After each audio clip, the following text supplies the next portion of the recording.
पिता आणि पुत्र आणि पवित्र आत्मा यांचे नावे. आपल्या प्रभू येशू ख्रिस्ताची कृपा आणि परमेश्वराची प्रीती आणि पवित्र आत्मेचा सहवास तुम्हाला लाभो. माझे प्रिय बंधू भगिनींनो, आज आपण प्रायश्चित काळातील 5वा रविवार साजरा करीत आहोत आणि आजची उपासना आम्हा सर्वांना आव्हान करत आहे की आपण दुसऱ्याशी कसं वागायला हवं आहे. आपण दुसऱ्यांचा न्याय न करता आपण स्वतःचा न्याय करायला हवा आहे. माझे प्रिय बंधू भगिनींनो, येशू ख्रिस्त या भूतलावरती कोणाचा न्याय करण्यासाठी आला आहे, परंतु त्यांनी आम्हाला सर्वांना त्यांनी न्याय मिळवून दिलेला आहे. तर ह्या विषयामध्ये भाग असताना आपण विशेष प्रार्थना करूया की जेणेकरून आपण जास्तीत जास्त लोकांबरोबर, आपल्या समाजाबरोबर आणि जे आपले नातेवाईक आहेत त्यांच्याबरोबर चांगल्या प्रकारे वागावं. म्हणून त्याच परमेश्वर पितेकडे आपण प्रार्थना करूया व करूया. सर्व शक्तिमान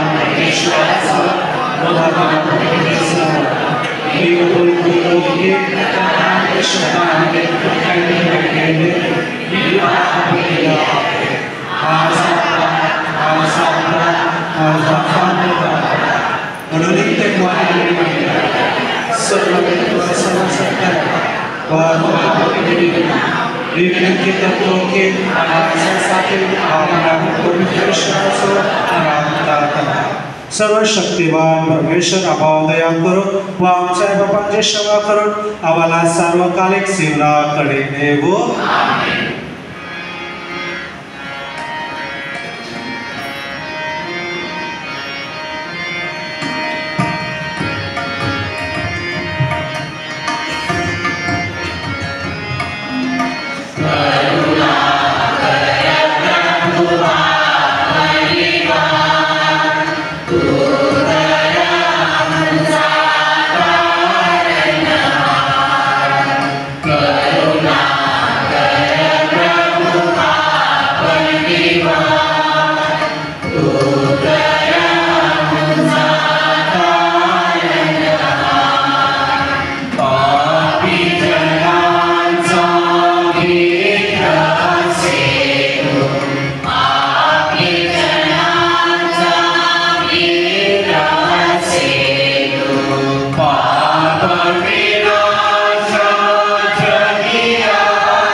आपण प्रार्थना करूया.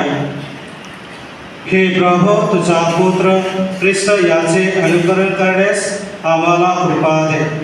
त्याने आम्हावर प्रीती केली व आमच्या उद्धारासाठी मृत्यूचा स्वीकार केला. त्याच्या प्रीतीतून आम्हाला प्रेरणा दे.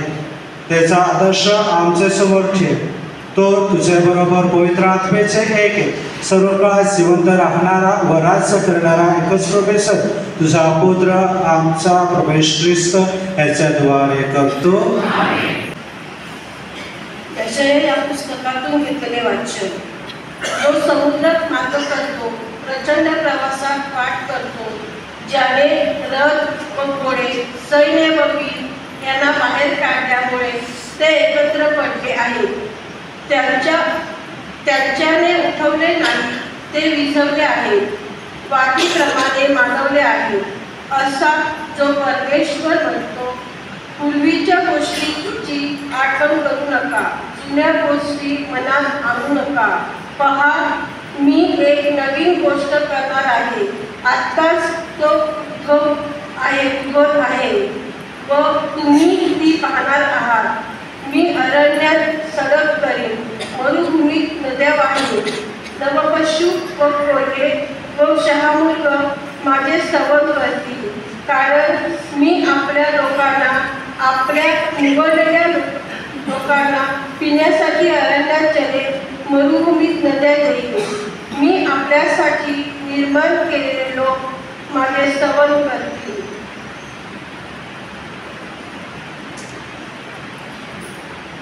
प्रभूचा हा शब्द.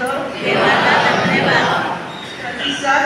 सियोनातून परमेश्वराने आम्हासाठी महत्कृत्य केली. सियोनातून घरून गेलेल्या लोकांना परमेश्वराने परत आणले. तेव्हा आम्ही स्वप्नात आहोत असे आम्हाला वाटले. तेव्हा आमचा चेहरा हास्याने व आमची जिव्हा गायनाने धरली.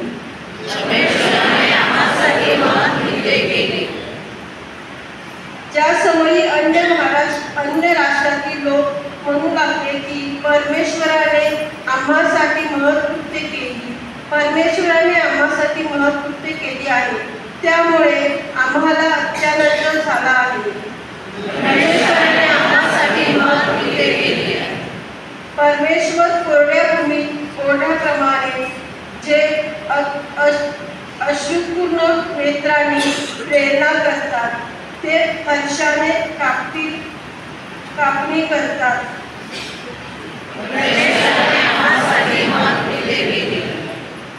जो प्रेरणी करतो, जो प्रेरणीसाठी जीभ घेऊन रडत आहे, बाहेर पडतो, तो खात्रीने आनंद करीत आपल्या पेंड्या घेऊन जाईल.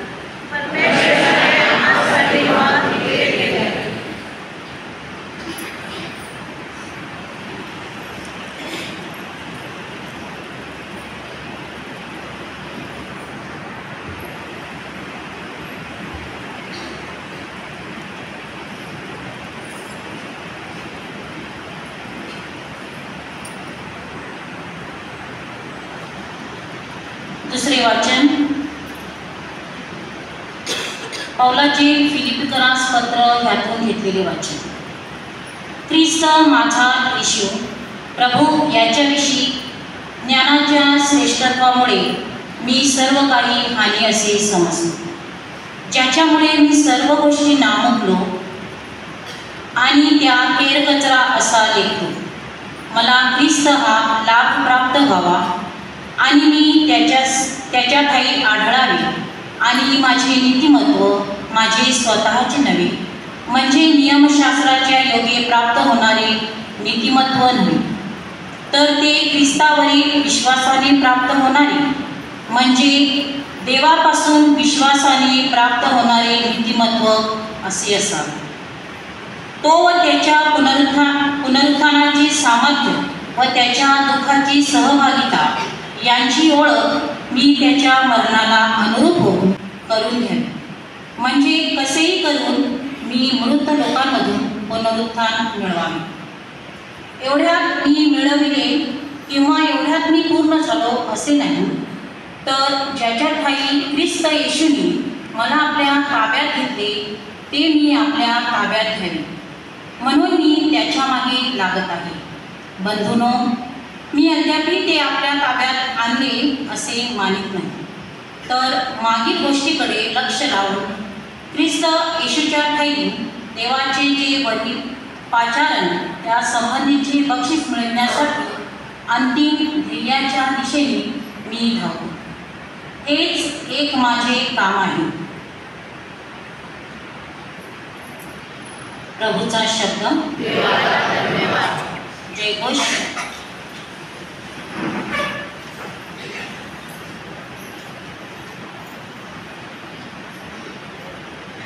तुम्ही माझ्या विरुद्ध आचरलेले आपले सर्व दुराचार टाकून द्या. आपल्या ठाई नवे हृदय व नवा आत्मा स्थापित करा.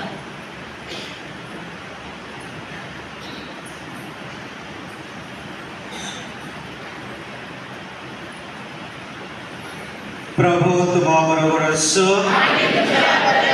योहान लिखित शुभवर्तमानातून घेतलेले वाचन. येशू जैतुनाच्या डोंगरावर गेला. नंतर पहाटेस तो पुन्हा मंदिरात आला, तेव्हा सर्व लोक त्याच्याकडे आले आणि तो बसून त्यांना शिकवू लागला. त्यावेळी शास्त्री व फरीसी यांनी व्यभिचार करीत असताना धरलेली एका स्त्रीला त्याच्याकडे आणले व तिला उभे करून ते तिला म्हणाले, गुरुजी, ही स्त्री व्यभिचार करीत असताना धरण्यात आली. मोशेने नियमशास्त्रात आम्हाला अशी आज्ञा दिली आहे की अशाला दगडमार करावा. तर आपण हिच्याविषयी काय म्हणतात? त्याला दोष लावायला आपल्याला काहीतरी मिळावे म्हणून त्याची परीक्षा पाहण्याकरिता ते असे म्हणाले. येशू तर खाली ओढवून बोटाने जमिनीवर लिहू लागला आणि ते त्याला एकसारखे विचारित असता ते उठून त्याला म्हणाला, तुम्हामध्ये जो निष्पाप असेल त्याने प्रथम तिच्यावर दगड टाकावा. मग तो पुन्हा खाली ओढवून जमिनीवर लिहू लागला. हे शब्द ऐकून वृद्धातल्या वृद्धापासून ते थेट शेवटल्या माणसापर्यंत ते सर्व एकामागून एक निघून गेले. नंतर येशू उठला व त्या स्त्रीशिवाय तिथे कोणी नाही असे पाहून तिला म्हणाला, बाई, तुला दोष देणारे कुठे आहेत? तुला कोणी दंड ठरवला नाही का? ती म्हणाले, प्रभूजी, कोणी नाही. तेव्हा येशू तिला म्हणाला, मीही तुला दंड ठरवत नाही. जा, ह्यापुढे पाप करू नको.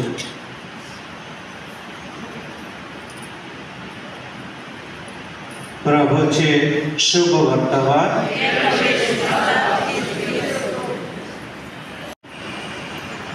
माणूस स्वतःच्या चुकीसाठी नेहमी वकील असतो, पण इतरांच्या चुकासाठी तो न्यायाधीश बनतो. माणूस मनुष्याच्या चुकासाठी नेहमी वकील असतो, पण इतरांच्या चुकासाठी तो न्यायाधीश असतो. माझे प्रिय बंधू भगिनींनो, एका गावात एक साधू महाराज राहत होते आणि हे साधू महाराज असल्या कारणाने लोकांना कोणाला सल्ला केल्यास ते तिथे त्याच्याकडे सल्ला घेण्यासाठी किंवा मार्गदर्शन घेण्यासाठी त्याच्याकडे जात होते. आणि त्या गावामध्ये काही चोरी झाली असेल किंवा काहीतरी दुसरं काही घडलं असेल तर प्रत्येक मनुष्य त्या साधूकडे जात असे. असाच एके वेळी एक शेतकरी होता.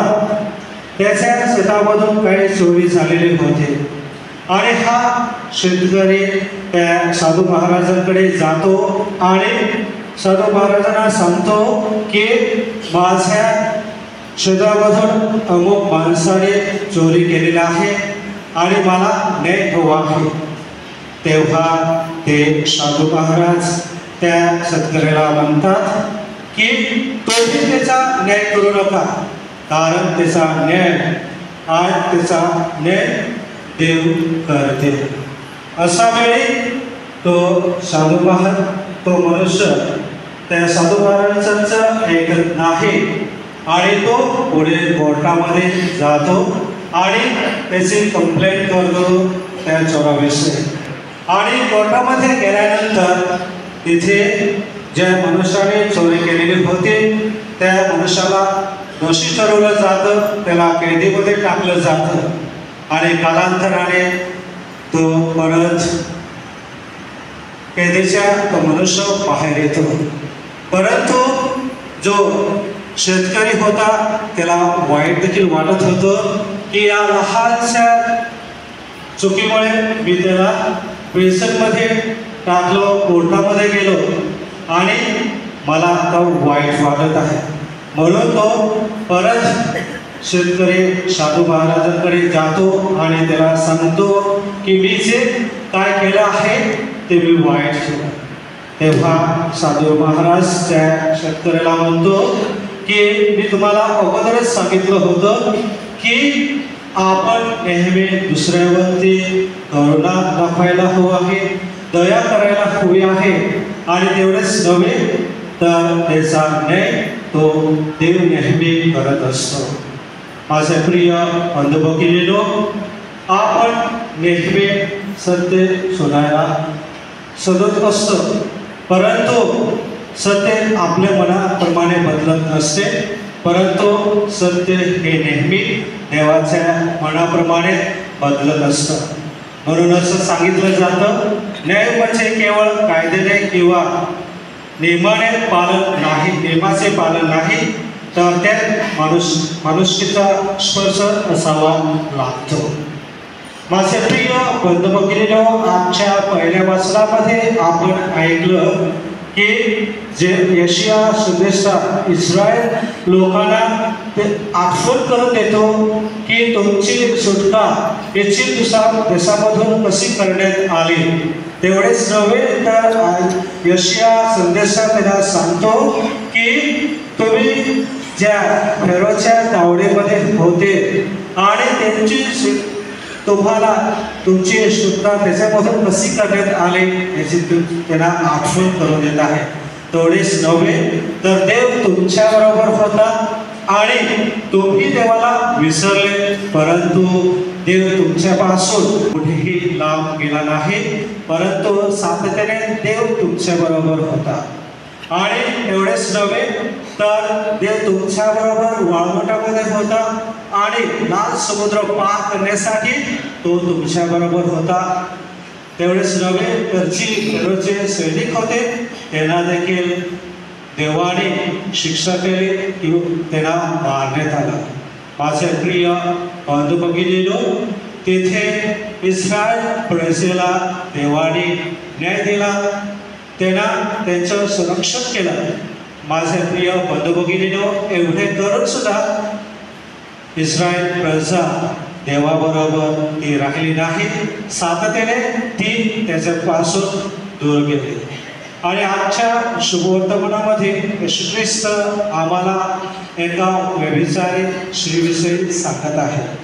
माझे प्रिय बंधू-भगिनींनो, जेव्हा येशू ख्रिस्त उपदेश मंदिरामध्ये करत असताना शास्त्री आणि फरीसी त्याच्याकडे आले आणि येशू ख्रिस्ताला सांगितलं की ही व्यभिचारी स्त्रीला आम्ही पकडलं आणि तिला तुम्ही काय करायचं, तिला दंड द्यायचा की आम्ही काय करावं ते तुम्ही सांगा. आणि येशू ख्रिस्त येथे त्या स्त्रीला शिक्षा न देता त्या शास्त्री आणि फरीसींना त्यांना सांगतो की तुमचे नियम काय आहेत.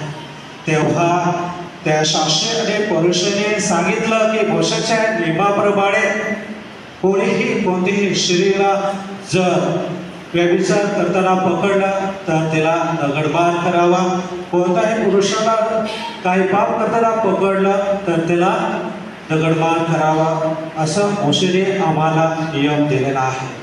माझे प्रिय बंधू-भगिनींनो, जेव्हा येशू ख्रिस्ताने हे शब्द शास्त्री आणि फरीसींच्या तोंडामधून ऐकले तेव्हा येशू ख्रिस्ताने शास्त्री आणि फरीसींना परत त्यांना सांगितलं की जेणेकरून पाप केले नसेल त्याने पहिला दगड या स्त्रीवरती मारावा. माझे प्रिय बंधू-भगिनींनो, जेव्हा येशू ख्रिस्ताचे हे शब्द शास्त्री आणि फरीसींनी ऐकले तेव्हा शास्त्री आणि फरीसी तिथे न थांबता ते एकामागे एक तिथून ते निघून गेले. माझे प्रिय बंधू-भगिनींनो, जेव्हा ते निघून गेले तेव्हा ती स्त्री एकटीच होती आणि तेव्हा येशू ख्रिस्ताने त्या स्त्रीला विचारलं की हे सर्व तुला शिक्षा करण्यासाठी आलेले होते, तुला दगड मारण्यासाठी आलेले होते, ते कुठे गेले. आणि ती स्त्री म्हणते की तिथून ते सर्व निघून गेले. माझ्या प्रिय बंधू-भगिनींनो, येशू ख्रिस्ताने त्या स्त्रीला, व्यभिचारी स्त्रीला शिक्षा न करता तिला सांगितलं की यापुढे पाप करू नकोस. माझे प्रिय बंधू-भगिनींनो, शास्त्री आणि फरीसींनी हे शारीरिक किंवा मनाने ते तिथे येशू ख्रिस्ताकडे आलेले होते आणि येशूला त्याला पकडायचं होतं की तो मोशेच्या नियमाविरुद्ध जातो की तो आमच्या नियमाप्रमाणे चालत आहे. माझे प्रिय बंधू भगिनींनो, येथे येशू ख्रिस्ताने त्या स्त्रीला शिक्षा न देता किंवा तिला वेगळा सल्ला न देता येशू ख्रिस्ताने तिला सांगितलं, जा यापुढे असं करू नको, पाप करू नको. माझे प्रिय बंधू भगिनींनो, म्हणून असं सांगितलं जातं की कधी कधी माणसे इतकी कठोरपणे वागतात, चुकाचे फुले पसरवले कितीही आपण त्यांच्या वाटेवर, तरी ते मात्र आपल्याला दुःखाचे काठ्यावर चालायला लावतात. माझे प्रिय बंधू भगिनींनो, आजच्या समाजामध्ये जर आपण बघितलं, म्हणून असं सांगितलं जातं की कधी कधी माणसे इतकी कठोरपणे वागतात, चुकाचे फुले पसरवले कितीही आपण त्यांच्या वाटेवर, तरी ते मात्र आपल्याला दुःखाचे काठ्यावर चालायला लावतात. माझे प्रिय बंधू भगिनींनो, आजच्या समाजामध्ये जर आपण बघितलं तर प्रत्येक जण आपण आपल्या मनामध्ये म्हणतो की मला न्याय हवा आहे, मला सत्य शोधायचं आहे.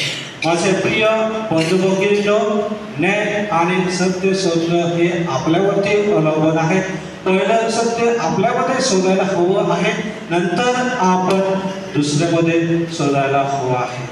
आजच्या समाजामध्ये आपण बघितलं तर आपण प्रत्येकजण न्यायाधीश करत असतो, आपण प्रत्येकजण दुसऱ्यांचा न्याय करत असतो, आपण स्वतःसाठी वकील बनत असतो. जेव्हा आपण चुकी करतो किंवा काही समाजामध्ये आपण अडथळा आणत असतो, तेव्हा आपले जेव्हा चूक असते तेव्हा आपण स्वतः आपली चूक वाचविण्यासाठी आपण वकील बनत असतो.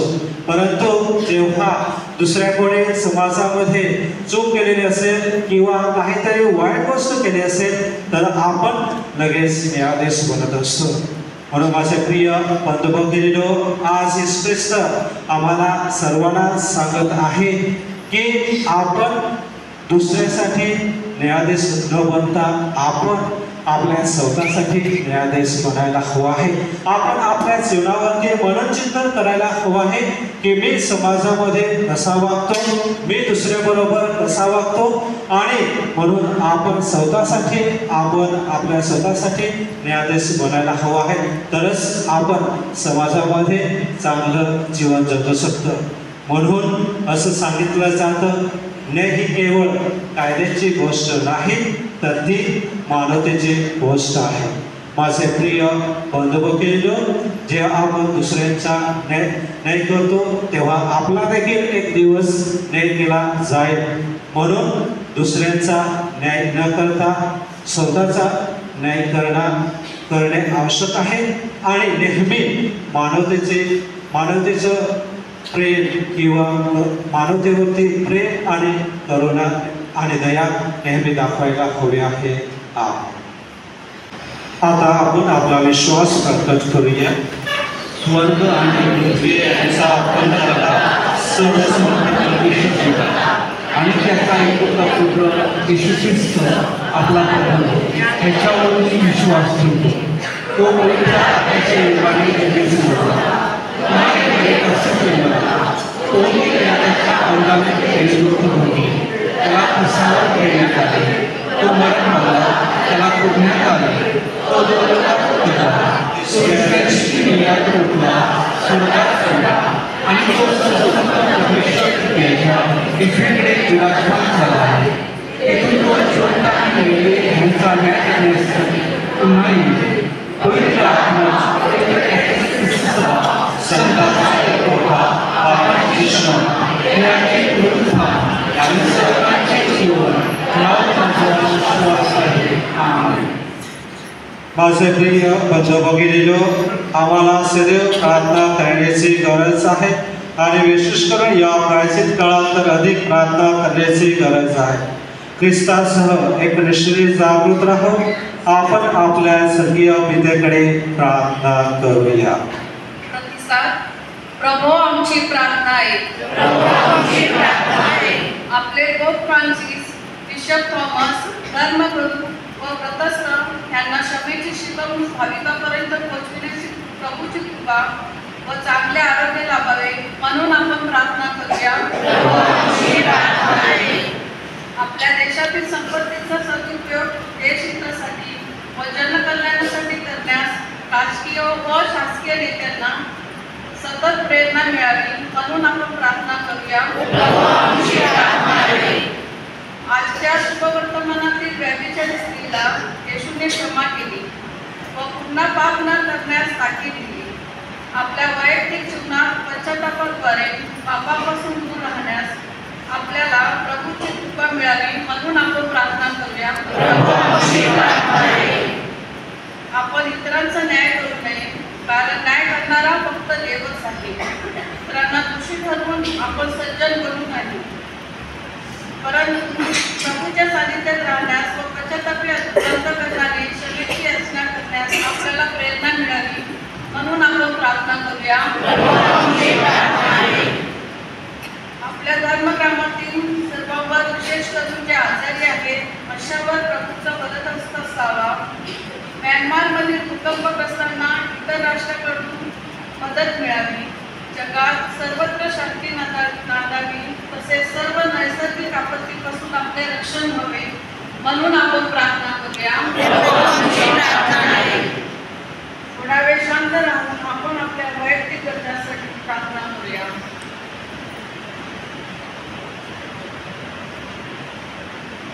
आज आपल्या पॅरिसमध्ये तसेच या वसई डायसिसमध्ये जे लग्नाचा वाढदिवस करीत आहेत, तसेच आज आपल्या पॅरिसमध्ये 50वा लग्नाचा वर्धापन दिन साजरा करीत आहेत. अशा जोडप्यासाठी आपण त्यांच्यासाठी प्रार्थना करूया.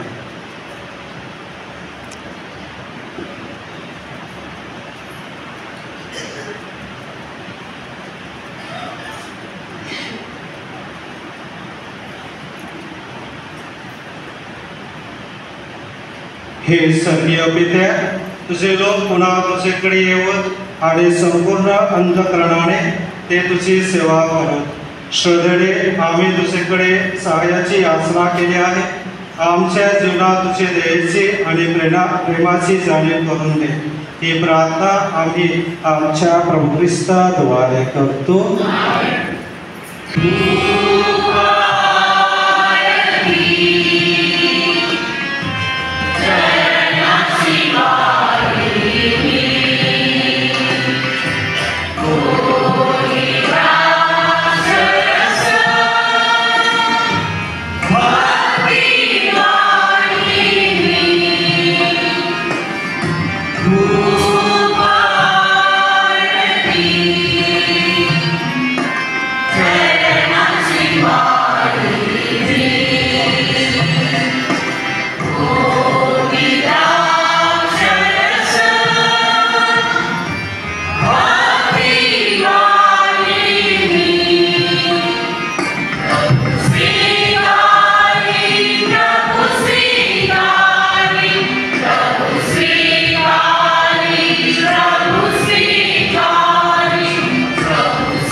बंधू भगिनीनो, माझे आणि तुमचे बलिदान सर्वशक्तिमान परमेश्वर पित्याला मान्य व्हावे म्हणून प्रार्थना करा.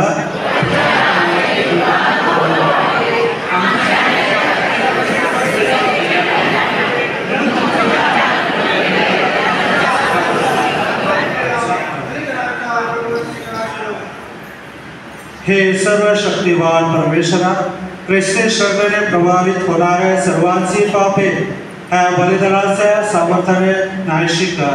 ही प्रार्थना आम्ही प्रभूच्या नावाने करतो. प्रभू तुम्हाबरोबर असो. तुमची अंतःकरणे प्रभूकडे लावा. प्रभू आपला परमेश्वर याचे आभार मानूया. हे प्रभू पवित्र पित्या सर्व समर्थ शाश्वत परमेश्वरा, आम्ही तुझे नित्यवर सर्वत्र आभार मानावे योग्य व तारदायक आहे ते आमचे कर्तव्य आहे. कारण तुझ्या लेकरांचे सर्वांगीण नूतनीकरण व्हावे म्हणून तू आम्हाला हा पवित्र प्रायश्चित काळ दिला आहेस. आमची अंतःकरणे शुद्ध व्हावेत आणि आमच्या वासनावर संयम राहावा म्हणून तू आम्हाला सहाय्य करतोस. या क्षणभंग जगात असताना आम्ही शाश्वत जगाकडे दृष्टी लावून कसे जगावे हे तू आम्हाला शिकवतोस. आणि म्हणून सर्व संत व सर्व दूत यांच्याबरोबर आम्ही तुझे निरंतर गुणगान गातो.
प्रभू तू खरोखर पवित्र आहेस. सर्व पवित्रेचा तू उगम आहेस. ही दाढी आमच्यासाठी आमच्या प्रभू ख्रिस्ताचे शरीर आणि रक्त व्हावे म्हणून तो त्यांच्यावर वर्षाप्रमाणे तुझा पवित्र आत्मा पाठव. जेव्हा प्रभूचा विश्वास करण्यात आला आणि तो चिठीने दुभोगाला समोरा केला तेव्हा त्याने भाकर घेतली, आभार मानून ती ओढली व आपल्या शिष्याला देत म्हटले, तुम्ही सर्वजण घ्या आणि खा, कारण हे माझे शरीर आहे, हे तुमच्यासाठी अर्पिले जाईल.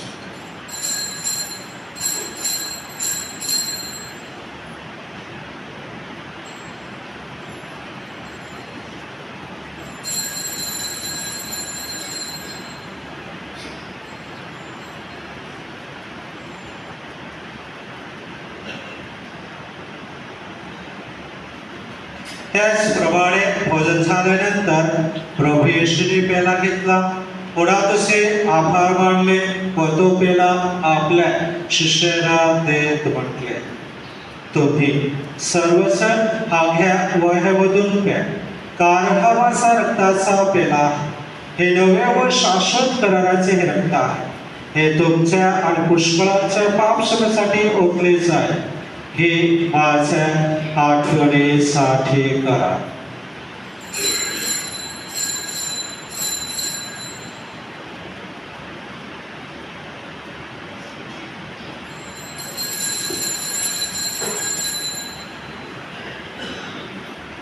श्रद्धेचे रहस्य हे प्रभू आमच्या प्रभूची रक्षणा करतो आणि हे प्रभू ख्रिस्ताचे मरणाचे व पुनरुत्थानाची स्तुती साजरी करत असताना आम्ही तुला जीवनाची भाकर आणि तारणाचा पेला अर्पण करतो. तुझे समोर येण्यास आणि तुझी सेवा करण्यास आम्हाला पात्र केल्याबद्दल आम्ही तुला धन्यवाद देतो. ख्रिस्ताचे शरीर आणि रक्त यांचा स्वीकार करत असताना पवित्र आत्म्याच्या द्वारे एक व्हावे असे आम्ही विनम्रतेने विनवितो. हे प्रभू, सर्व जगभर पसरलेल्या तुझ्या ख्रिस्त सभेची आठवण कर. फ्रान्सिस आमचे पोप, थॉमस आमचे बिशप आणि सर्व याचक वर्ग यांच्या समावेत ख्रिस्त सभेला परिपूर्ण प्रेतेचा पुरस्कार कर. जे आमचे अन्य बंधू भगिनीने पुनरुत्थानाच्या आशेने बाळनिद्रा घेत आहेत आणि जे तुझे दयेवर विसरून मनपावे त्यांचे तो स्मरण ठेव.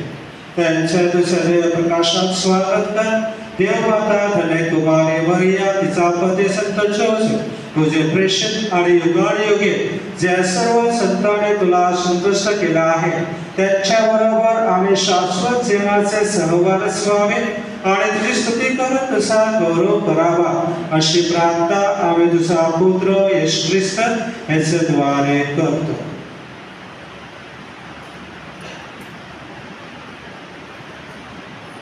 ख्रिस्ताद्वारे आणि ख्रिस्तासह आणि ख्रिस्ताखाय हे सर्व समर्थ देव पित्या पवित्र आत्म्याचे एक आहे, तुझा गौरव आणि सन्मान सदा सर्वदा होवो.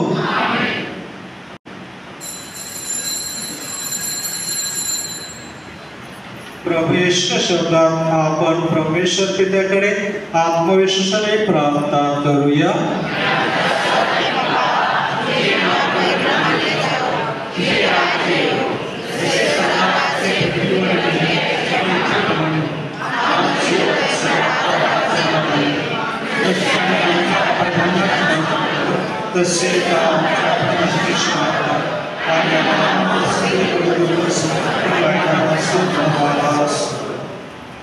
हे प्रभू, सर्व प्रकारचे वाईटापासून आम्हाला सोड असे आम्ही विनवितो.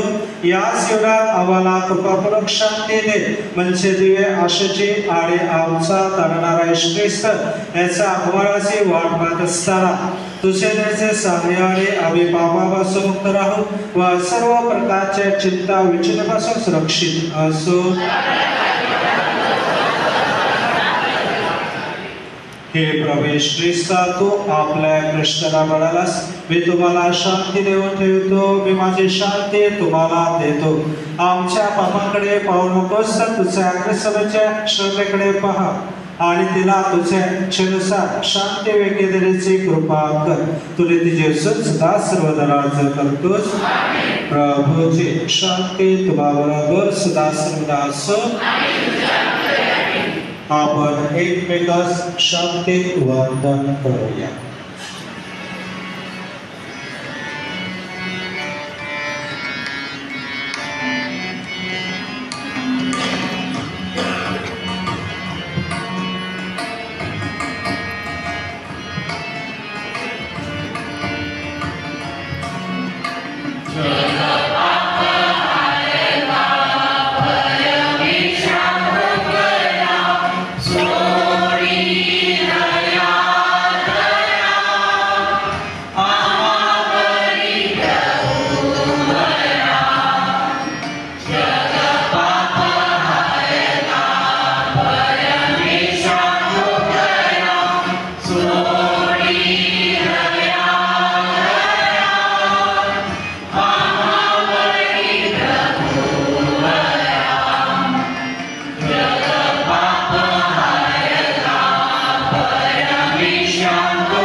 हे पहा, परमेश्वराचे कोकरू, जगाची पापे दूर करणार हे परमेश्वराचे कोकरू पहा.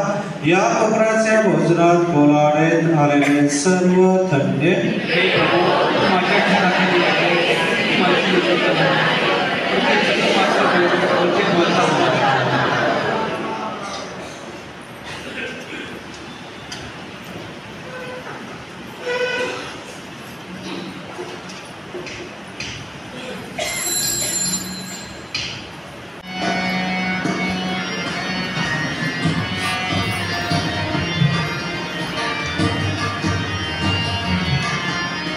Oh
देवाच्या आशीर्वादासाठी प्रार्थना करा.